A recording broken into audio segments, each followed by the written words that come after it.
Mutual fund investments are subject to market risks. Read all scheme related documents carefully. Mutual ফান্ডে বিনিয়োগ বাজারগত ঝুঁকি সাপেক্ষ। দয়া করে স্কিম রিলেটেড তথ্য মনোযোগ সহকারে পড়ে নিন। এরকম ধরনের অ্যাডভার্টাইজমেন্টস তো আমরা অনেক জায়গায় দেখে থাকি, কিন্তু মিউচুয়াল ফান্ড জিনিসটা আসলে কি? সত্যি কি মিউচুয়াল ফান্ডে ঝুঁকি রয়েছে, রিস্ক রয়েছে? যদি থেকেও থাকে তাহলে সেটাকে কমানোর উপায় কি? এত কোম্পানিজ এত রকমের ফান্ডস নিয়ে এসছে, কিন্তু তার মধ্যে আমাদের জন্য কোনটা পারফেক্ট হবে? এই সিরিজটা পুরোটা শেষ অবধি দেখুন, আপনাদের সমস্ত প্রশ্নের জবাব পেয়ে যাবেন।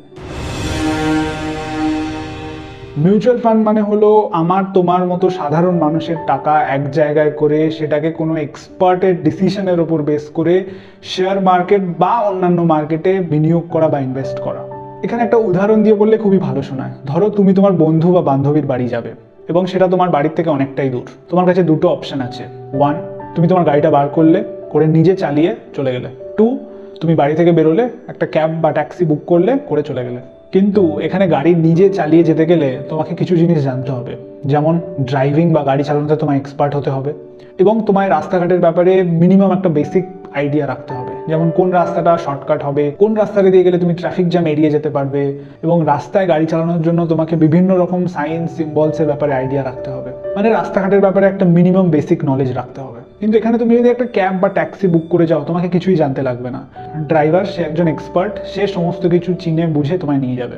ঠিক সেম জিনিসটা হয় মিউচুয়াল ফান্ডের ক্ষেত্রেও। তোমার যদি শেয়ার মার্কেটের ব্যাপারে আইডিয়া থাকে, নলেজ থাকে, তাহলে তুমি নিজেই কোনো না কোনো কোম্পানির শেয়ারে ইনভেস্ট করতে পারো। আর তা যদি না থাকে তাহলে বেস্ট অপশন একটা মিউচুয়াল ফান্ড বেছে নাও, সেটাতেই নিয়মিত ইনভেস্ট করে যাও, ব্যাস। মিউচুয়াল ফান্ড কোম্পানিজরা কিছু এক্সপার্টসদের হায়ার করে যাদের শেয়ার মার্কেটের উপর প্রচুর নলেজ রয়েছে, তাদের আন্ডারে টিম রয়েছে। সেই টিম প্রতিটা কোম্পানির উপর রিসার্চ করে, অ্যানালিসিস করে সেই রিসার্চের উপর বেস করে ডিসিশন নেওয়া হয় যে কোন কোম্পানিতে টাকা লাগানো উচিত এবং কোন কোম্পানিতে লাগানো উচিত নয়। এবং সেই ধরনের এক্সপার্টসদের বলা হয় ফান্ড ম্যানেজার্স, যারা তোমার ফান্ডটাকে ম্যানেজ করছে। কিন্তু মিউচুয়াল ফান্ডে আমরা ইনভেস্ট করবো কেন? শুধুই কি এফডি মানে ফিক্সড ডিপোজিটের থেকে একটু বেশি ইন্টারেস্ট দেয় বলে? না, মিউচুয়াল ফান্ডে ইনভেস্ট করার আসল কারণ হলো পাওয়ার অফ কম্পাউন্ডিং। আমি জানি অনেক লোকেরই হয়তো মাথার উপর দিয়ে গেল, কিন্তু আমি গ্যারেন্টি দিয়ে বলছি এই পাওয়ার অফ কম্পাউন্ডিংটা বোঝার পর তুমি বলবে যে আমি আজ থেকেই স্টার্ট করবো মিউচুয়াল ফান্ডে ইনভেস্ট করা। ধরো তোমার গ্র্যান্ডফাদার মানে তোমার দাদু তোমার কথা ভেবে, মানে তার নাতি বা নাতনির কথা ভেবে অনেক বছর আগের থেকে, বেশি না, 1 টাকা করে নিয়মিত প্রতি মাসে একটা মিউচুয়াল ফান্ড স্কিমে ইনভেস্ট করে গেছে। ধরো তোমার দাদু 50 বছর ধরে এটা করলো এবং পরবর্তীকালে তোমার বাবা সেটাকে কন্টিনিউ করে নিয়মিত 1 টাকা করে প্রতি মাসে দিয়ে গেল। 30 বছর ধরে তোমার বাবা এটাকে কন্টিনিউ করলো এবং এখন তুমি সেটাকে কন্টিনিউ করলে 20 বছর ধরে নিয়মিত প্রতি মাসে 1 টাকা করে একটা মিউচুয়াল ফান্ড স্কিমে দিয়ে গেলে। মানে টোটাল 100 বছর ধরে প্রতি মাসে 1 টাকা করে একটা মিউচুয়াল ফান্ড স্কিমে দিয়ে গেলে।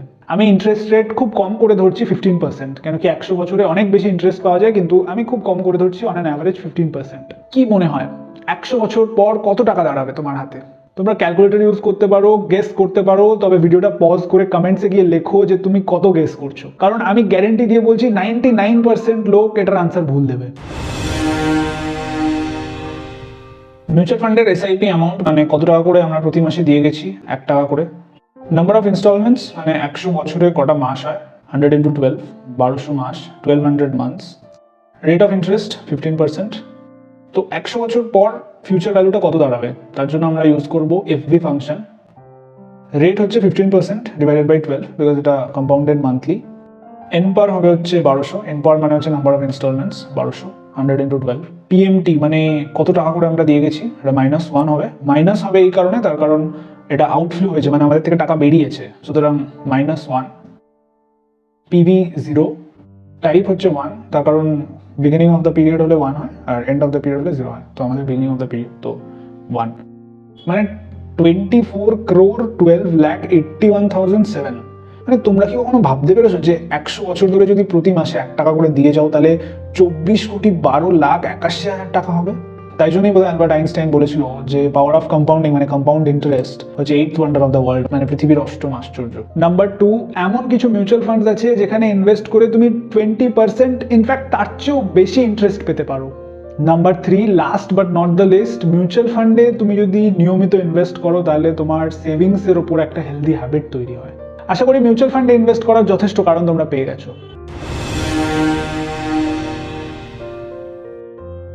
চলো দেখে নেওয়া যাক কিছু ইম্পর্টেন্ট টার্মস যেগুলো অবশ্যই জানা দরকার মিউচুয়াল ফান্ডে ইনভেস্ট করার আগে। যেমন এসআইপি, মানে সিস্টেমেটিক ইনভেস্টমেন্ট প্ল্যান। মানে প্রতি মাসে কোনো একটা ডেটে কোনো একটা পার্টিকুলার অ্যামাউন্ট তুমি ইনভেস্ট করছো। মানে ধরো প্রতি মাসে তুমি 5,000 টাকা করে বা 10,000 টাকা করে বা 1,000 টাকা করে বা সব থেকে কম তুমি একটা 500 টাকারও এসআইপি স্টার্ট করতে পারো। লামসাম মানে অনেকটা টাকা একবারে ইনভেস্ট করে দেওয়া। ধরো 5 লাখ, 10 লাখ, 20 লাখ তুমি একবারে ইনভেস্ট করে দিলে। এসডব্লিউপি মানে সিস্টেমেটিক উইথড্রয়াল প্ল্যান, এটা হলো ঠিক এসআইপির উল্টোটা। এসআইপিতে তুমি টাকা দিচ্ছিলে, টাকা ইনভেস্ট করছিলে, আর এসডব্লিউপিতে তুমি টাকা উইথড্র করছো, মানে টাকা তুলে নিচ্ছ। মানে কোনো এক সময় তুমি লামসামে ইনভেস্ট করেছিলে, এখন এসডব্লিউপি করে টাকাগুলো তুলে নিচ্ছ। বা এটাও হতে পারে তুমি হয়তো অনেক বছর ধরে এসআইপি করেছিলে, এখন এসডব্লিউপি করে টাকাগুলো নিয়মিত প্রতি মাসে তুলে নিচ্ছ। এসটিপি মানে সিস্টেমেটিক ট্রান্সফার প্ল্যান, মানে ধরো তুমি কোনো একটা ফান্ডে একসাথে অনেকটা টাকা লামসামে তুমি ইনভেস্ট করে রেখেছিলে এবং সেখান থেকে তুমি অন্য কোনো একটা ফান্ডে ট্রান্সফার করতে চাইছো যেখানে আরো বেশি ইন্টারেস্ট।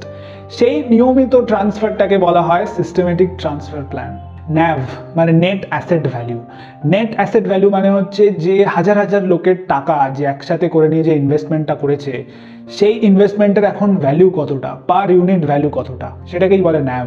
ইউনিট কি যদি এখন বলো, তাহলে ইউনিট হচ্ছে মিউচুয়াল ফান্ডে তুমি ইনভেস্ট করলে তোমাকে ইউনিটস দেওয়া হয়। যেমন শেয়ার কেনার সময় তুমি একটা শেয়ার, দুটো শেয়ার বলো, সেমনি মিউচুয়াল ফান্ডের ক্ষেত্রে তুমি একটা ইউনিট, দুটো ইউনিট এরকমভাবে বলা হয়। কত ধরনের হয় মিউচুয়াল ফান্ডস? মিউচুয়াল ফান্ডস অনেক ধরনের হয় এবং সেটা মাঝে মাঝে আমাদের প্রচন্ড কনফিউজিং করে তোলে। মিউচুয়াল ফান্ডের মেইনলি 5টা টাইপস হয়, যেমন equity funds, debt funds, hybrid funds, solution oriented funds and other funds. Equity funds মানে কিছুই না, যে মিউচুয়াল ফান্ডসগুলো শেয়ার মার্কেটে ইনভেস্ট করছে। এই ইকুইটি ফান্ডসগুলোর রিস্ক একটু বেশি থাকে এবং এই ইকুইটি মিউচুয়াল ফান্ডস আবার অনেক ধরনের হয়, যেমন large cap fund, small cap funds, multi cap funds, flexi cap funds, sectoral funds, thematic funds, index funds. Large cap funds হচ্ছে সেই মিউচুয়াল ফান্ডসগুলো যেগুলো বড় বড় কোম্পানিজে ইনভেস্ট করে। স্মল ক্যাপ ফান্ডস হচ্ছে সেই ফান্ডসগুলো যেগুলো কম্পারেটিভলি অনেকটাই ছোট কোম্পানিজে ইনভেস্ট করে।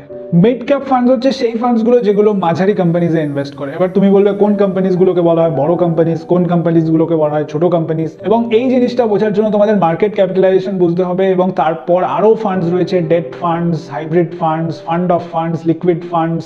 তাই জন্য আমি এই টাইপস অফ ফান্ডসের জন্য আলাদা করে ডিটেলসে একটা ডেডিকেটেড ভিডিও বানিয়েছি। মিউচুয়াল ফান্ড পার্ট 2 ভিডিওটা উপরে রাইট কর্নারে দেওয়া রয়েছে, ভিডিওটা দেখো এবং জেনে নাও যে কোন ফান্ডটা তোমাদের জন্য পারফেক্ট এবং কোন ফান্ডে তোমার ইনভেস্ট করা উচিত।